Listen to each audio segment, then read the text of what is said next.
This is how to change a rear chain slider on a 2023 through 2024 non-factory edition and factory edition KTM 450 SXF, and these will be the tools I'll be using. A T27 Torx with a ratchet and extension. You can use an 8mm, and just a regular pair of pliers. Ready to get the master link off the chain, and I prefer the T-handle 17mm, and then my new chain slider. So first, you want to get your master link off your chain. It might be a little hard because I don't have the special pliers,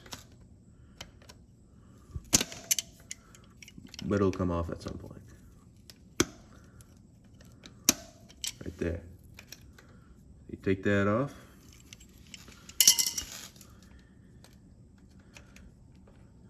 It should push right out the back. And you take your front plate off, and then your master link. And I jumped too fast. You want to keep your chain on your rear sprocket, so then you push down your rear brake pedal, so then you can get this bolt off. I'll do that real quick because you want to press on the rear brake or else it's going to spin. So once you get that bolt knocked loose, you can take it out. You get the washer, your concave washer, and your bolt comes stuck with Loctite in your counter shaft, so then it doesn't rattle loose. So it's going to take a little hard time getting out, but get that off. Then you pull your chain out, and then your front sprocket should just pull up and out. Just gotta work it a little, and there it is. Remember, flat side out, this side in.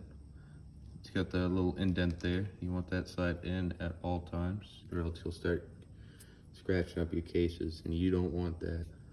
Now I'm going to take this bolt out, and there's one underneath here to get my chain slider off.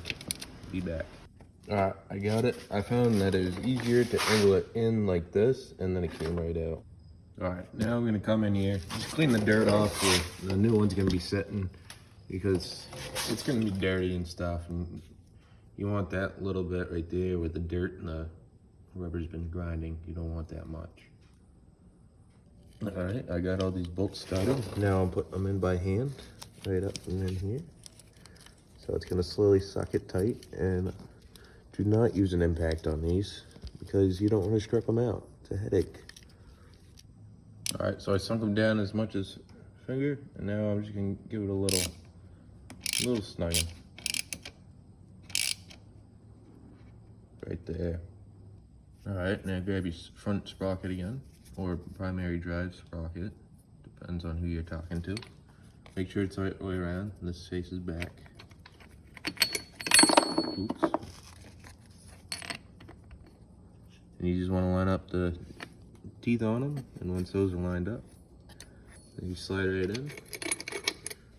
Now just add your blue Loctite like I did. You don't need much because you want to get it back off. Thread it in. Tighten it down to torque specs, and you're good to go. Alright, when you go to install this bolt here on your counter shaft sprocket, make sure you get your washer centered on your bolt, and it is 44.3 foot-pounds. Time for the master link now. So I put my chain back on, so then I can hold the rear brake, because I don't have a special tool to hold it. So you just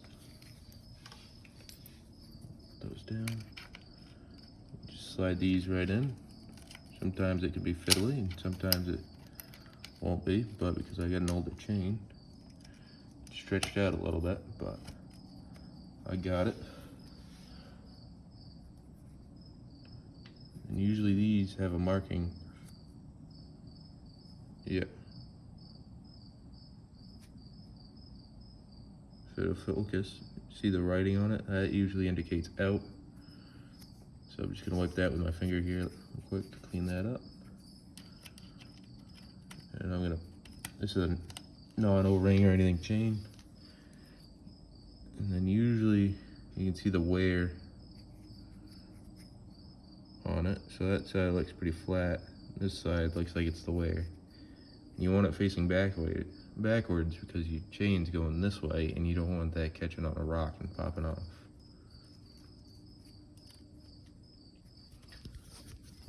Got my trusty old pliers here.